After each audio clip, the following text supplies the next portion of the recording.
Hey, I'm Sven, and I help disheartened men overcome their most significant marital and relationship challenges, and I show them how to transform them into thriving, deeply connected, passionate, and intimate relationships.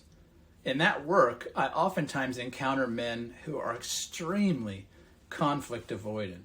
Now, if you're not sure what that means to be conflict avoidant, it means just basically being afraid of the potential for conflict with your partner. Now, some of these men are not necessarily conscious of this fear that they have. Some are, some aren't. Some or all of them have some combination of conscious and subconscious fear. And that fear, it really stems from believing that if they have conflict, that conflict could lead to loss of the partner's admiration, appreciation, warmth, connection, intimacy, and a number of other things, love, right? And so this conflict avoidant man tends to find himself in some very predictable patterns. And from talking to hundreds of men in relationships who are feeling disconnected and bitter and angry and resentful, I almost always find the same pattern of some form of conflict avoidance. These men are woefully afraid of upsetting their partner, not in every circumstance, but in some important circumstances. And so it makes them hide their true feelings about maybe something even as inconsequential as where would you like to eat dinner, or even more consequential about like how many kids would you like to have, where would you like to live, what do you want to do with your free time. And so this conflict avoidance inside of the man starts to lead him to edit himself, and he edits what his true feelings are about things because he's afraid if she knew that, if I said this, I'm going to have hell to pay, I'm going to lose something, and it's going to be something that's really important to me, like her love, her connection, her support, and all these other things that men bring into the relationship. But what's really happening is that editing of self is a move in the direction of being inauthentic. And I want to ask you, how many people in your life who you've met and had a sense of this person is inauthentic have you wanted to continue to relate to more deeply? How many of those people have you felt an intimate drawing and connection with for their lack of authenticity? And yet when we do this in a marriage relationship and we bring this inauthentic way about us, this people-pleasing, we somehow have this just foolish idea that somehow we can hang on to romantic connection, that we can hang on to passion and intimacy. Well, how could you have passion and intimacy with someone when you can't be yourself? And so this is a big, big, big, big problem, especially in sexless marriages, because sexual intimacy, after a while, really becomes a celebration of the vulnerable and intimate connection between two people.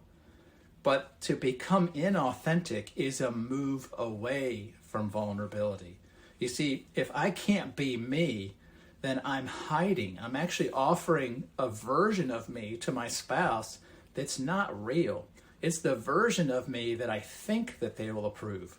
The version of me that I think will get more love, more touch, more connection, more closeness. But it's a facade. It's fake. It's not the real me. And yet intimacy in the long run is built upon the very foundation of being able to see one another with clarity and truthfulness and accept the person we see as they are.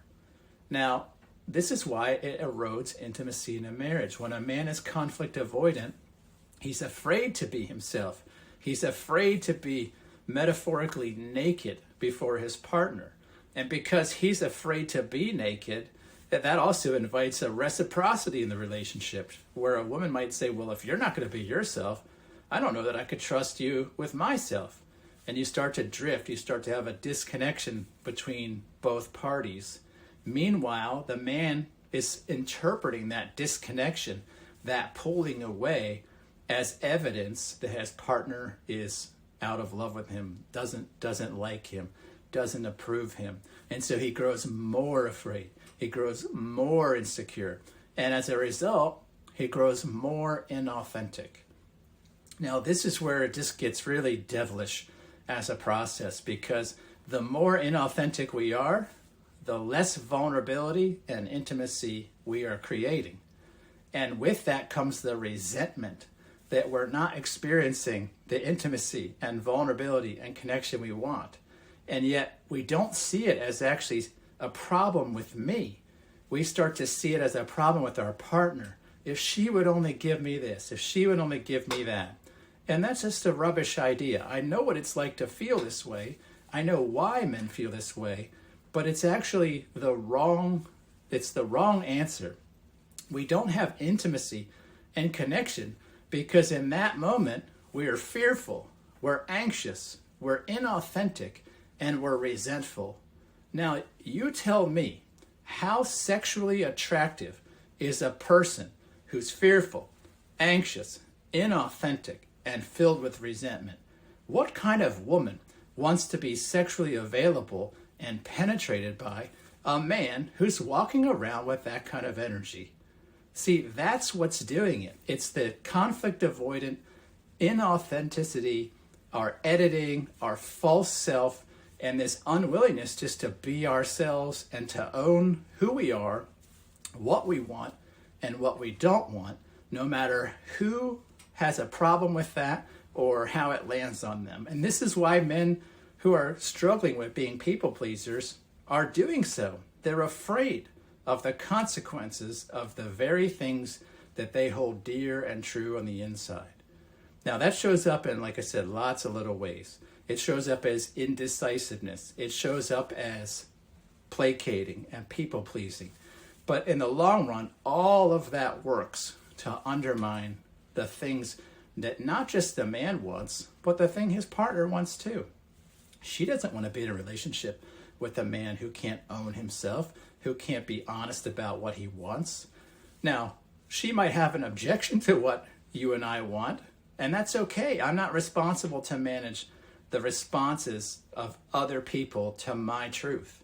That's on them. And so that's one of the things we have to learn, is to learn to be okay with ourselves.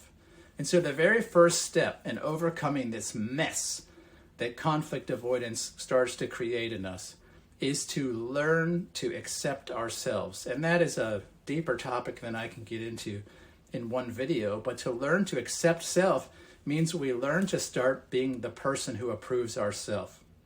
You see, if I don't approve me, if I can't accept me, I will need everybody I encounter to do so. And I will offer them the chameleon version of me that I think will get that job done. And this is why some of the same men describe themselves as socially chameleons, men that give a different version of themselves based on the context.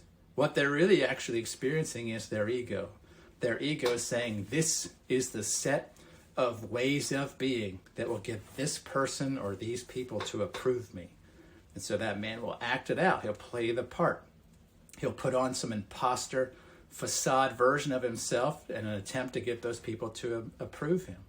Well, the moment you learn to accept yourself, to be the self-reliant source for your sense of well-being and value and worth and significance, all of that can start to go away, because you realize my value and worth doesn't come from what these people think about me. It doesn't come from what this woman thinks about me. The only person who's qualified to accept or reject me is the man in the mirror. And so when we start to work with men in this category, we work on them first through a process of learning to appreciate and value and respect themselves. And as that happens, they grow less and less insecure, which means they're less and less afraid of what other people think about them. Now, you might wonder how this is. Well, it's quite natural. If I depend on you for the source of something I desperately need, then I watch you like a hawk to make sure that you don't stop giving that to me. Let's just say you're my only source of water, and you're like my neighbor or something, and I know that I need water to survive and thrive in the world. Well, I'm going to watch very carefully what you do and how you do it. And I'm going to watch with like X-ray vision to make sure that the source of my water and therefore my ongoing well-being is secure. And I'm going to do all kinds of shenanigans to make sure that my water supply doesn't become in jeopardy. Now, the moment I drill a well on my own property and I start self-sourcing my own water, is the moment I no longer have to placate and please and delicately manage my relationship with you as my neighbor, because now I have my own water.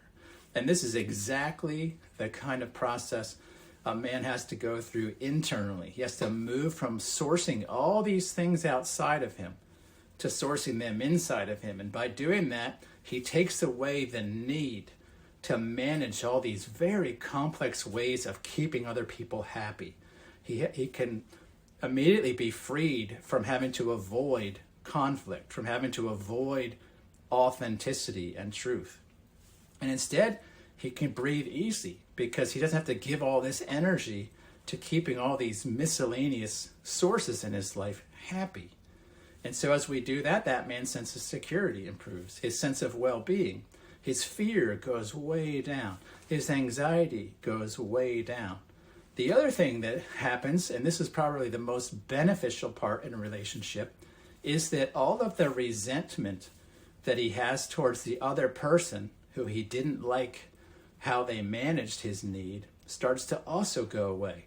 Because, kind of back to my neighbor scenario, if I don't like how often my neighbor gives me water because I feel thirsty, and I drill my own well and I get water every time I need it, I don't really have an occasion to be angry with my neighbor anymore because my need is met.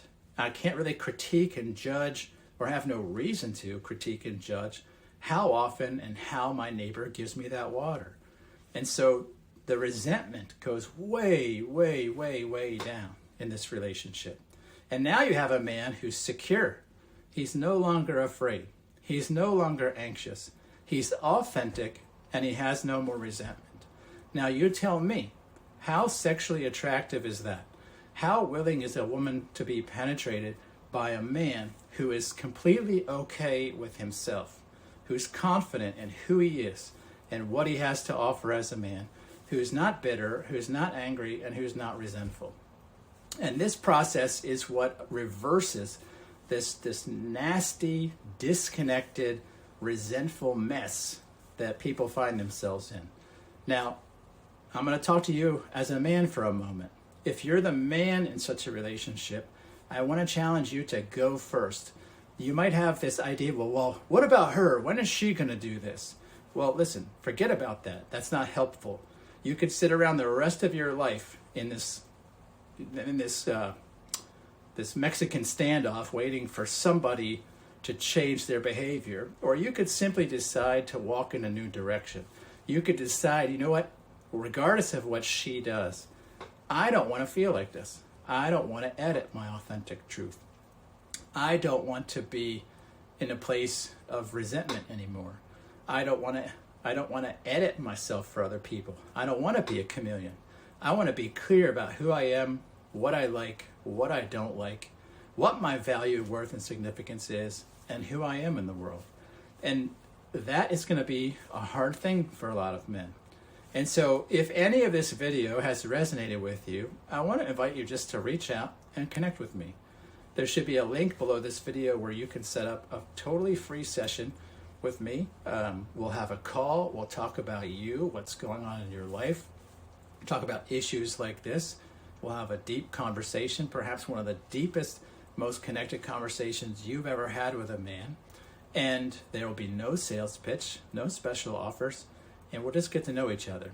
And if that is something that you would like, I just ask, scroll down, click the link, fill out the form, let's make it happen. And with that, I wish you a good day. I wish you the best if you're a conflict avoidant in this journey to become self-accepting and self-respecting, and I hope I can be a part of that. I'll talk to you soon. Take care.